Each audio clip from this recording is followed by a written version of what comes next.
La santidad es un don de Dios. La integridad es algo que nosotros tenemos que cultivar. Usted y yo tenemos que cultivar la integridad en nuestra vida diaria. En una palabra escribió Pablo a los romanos: no den lugar a que se hable mal del bien que ustedes practican. Al leer el Nuevo Testamento vemos que uno de los seguidores más cercanos de Jesús cayó en la trampa de comprometer su integridad. Pedro había pasado 3 años de su vida en la escuela bíblica de Jesús. Había caminado junto al maestro, había presenciado sus milagros.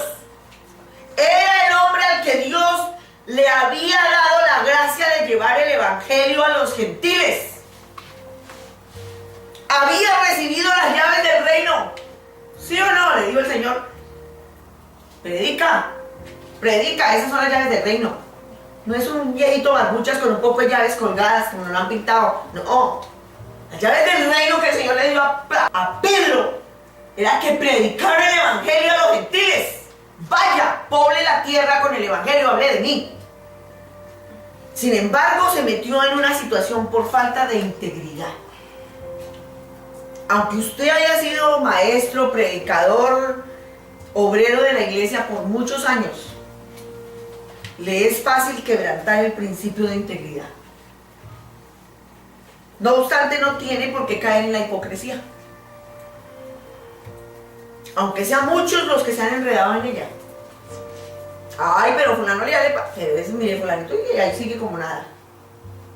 Esto le sucedió a Pedro poco después de que los apóstoles llevaran el evangelio fuera de Judea.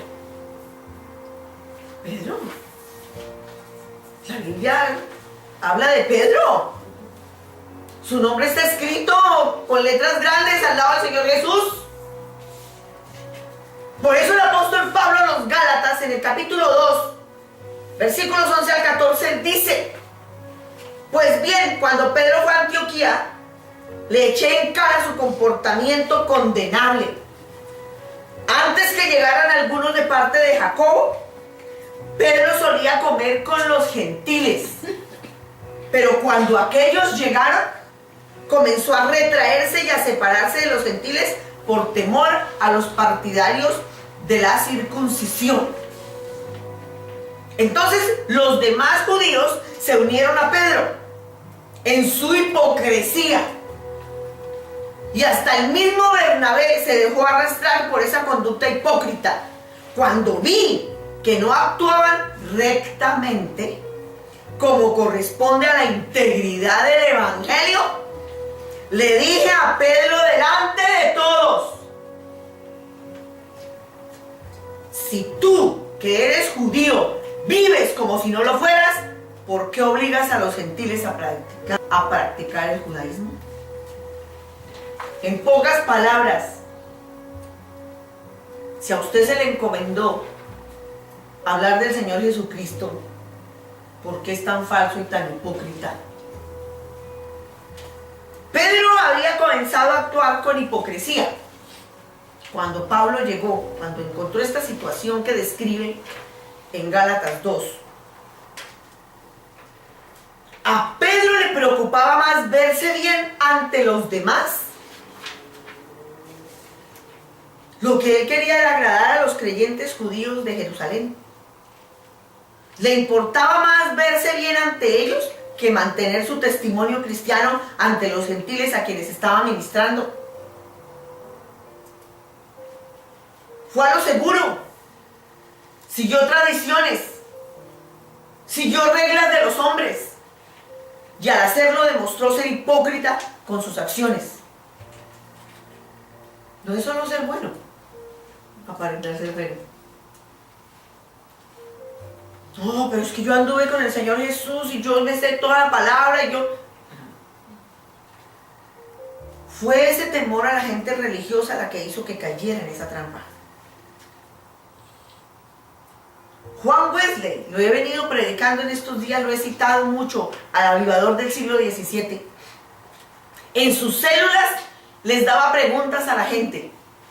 de manera consciente o inconsciente, estoy creando la impresión de ser una persona mejor de la que realmente soy? Es bueno preguntarse eso. En pocas palabras, ¿soy un hipócrita? Párese enfrente a un espejo y dígaselo. Yo pongo los videos en Facebook para que ustedes los vuelvan a escuchar, para que les edifiquen. No es para que yo me haga famosa y me vean el peinado o cómo estaba vestida. Volver a escuchar la prédica donde cité esto. Me fui al espejo y me miré al espejo y le pregunté, a la luz del Espíritu Santo, dije: Marta, ¿estás siendo hipócrita? ¿Alguna vez usted ha hecho ese ejercicio? Pues si no lo ha hecho, empiécelo a hacer. Otra de las preguntas que Juan Wesley les hacía a las personas era: ¿ha tratado de parecer mejor de lo que realmente es? Pero son unas víboras. De personas que le hablan hasta pasito.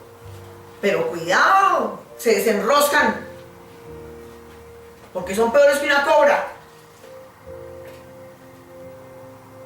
En los tiempos antiguos, en Roma, los artistas de la época estaban dedicados a crear hermosas esculturas.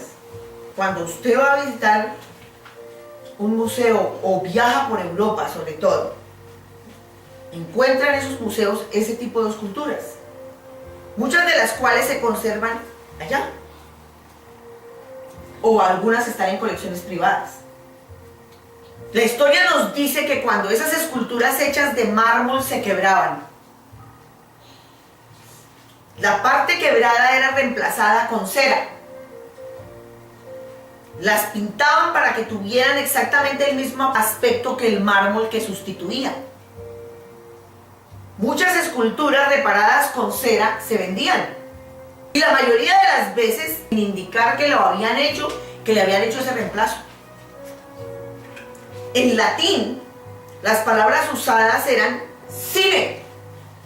O sea, si lo escriben en latín van a encontrar que dice cine, que significa sin.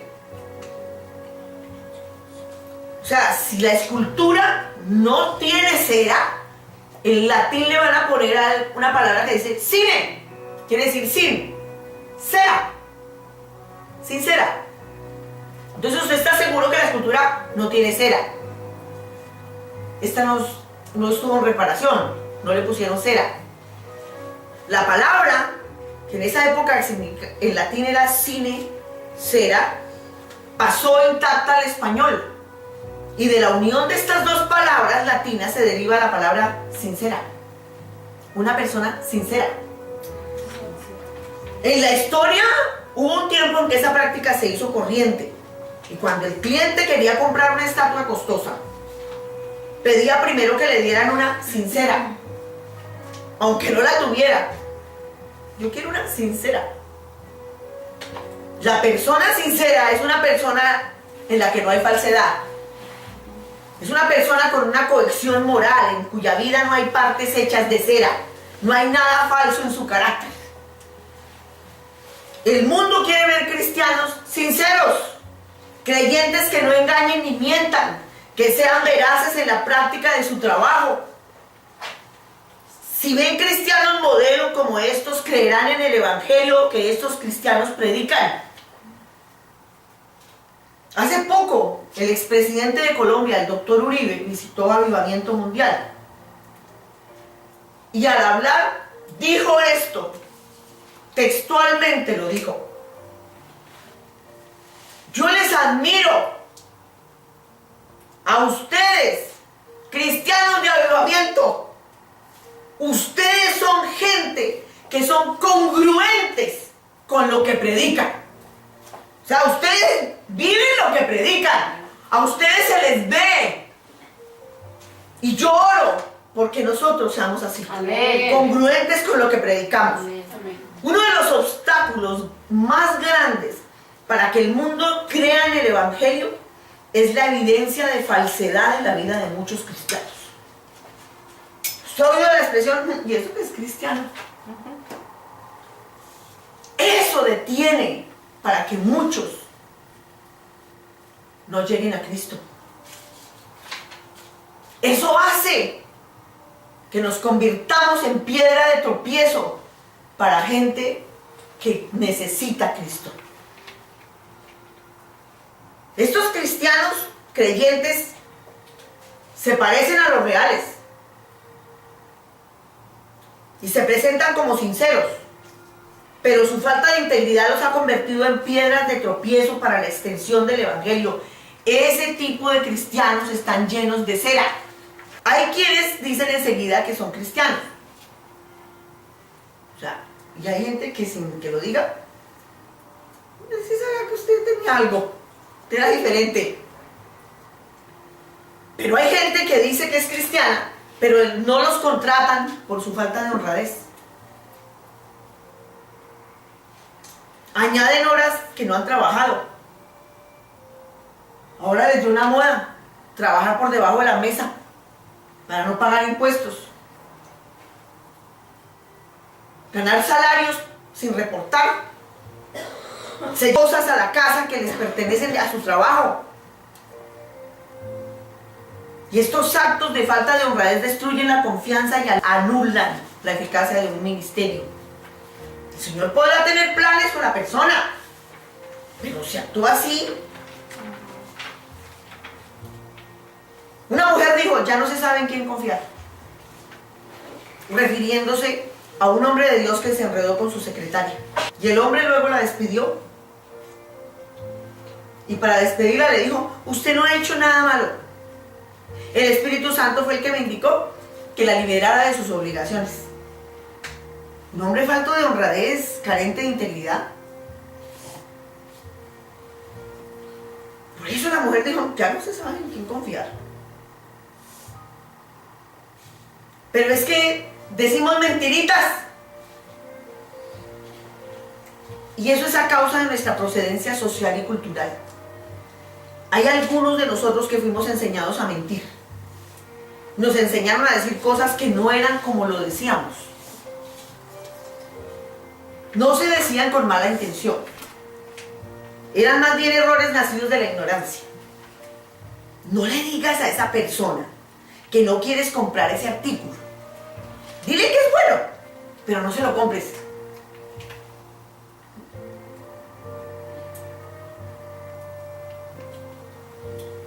No le digan a su papá que su abuelita vino porque le molesta que venga. Si hay hombres que no quieren a la suegra y mujeres que tienen que la mamá visitarlas cuando el marido no está porque no quieren a la suegra.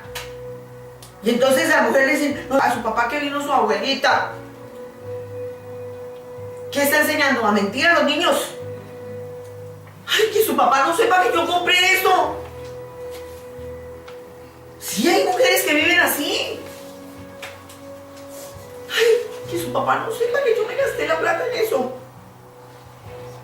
En la plaza de mercado, la gente usaba la astucia y el engaño para comprar las cosas más baratas. Y entonces miraban los tomates y le decían al vendedor, ¿qué caros tiene usted los tomates hoy? Allí los consigo por menos. Y ni siquiera había ido al otro puesto ya a consultar el precio. Mentiritas. Pero después de haber conseguido llevarlos por menos, llevando su canasto, le decía a la persona que iba a poner, ¿viste lo baratos que conseguí esos tomates? Era como un juego. Sus intenciones no eran malas, solo era un truco para comprar a precio de ganga. Mi papá tenía un amigo al que le faltaba un dedo. Exactamente, él tenía solo esta parte, le faltaba esto. Y cuando él iba a comprar a la plaza de mercado la fruta, tomaba, por ejemplo, la papaya, frutas grandes, y la tomaba con la mano a la que le faltaba el dedo. Y le preguntaba el precio al dependiente. Y entonces el vendedor inmediatamente le decía, pues valía tanto, pero como le metió el dedo, llévela por menos.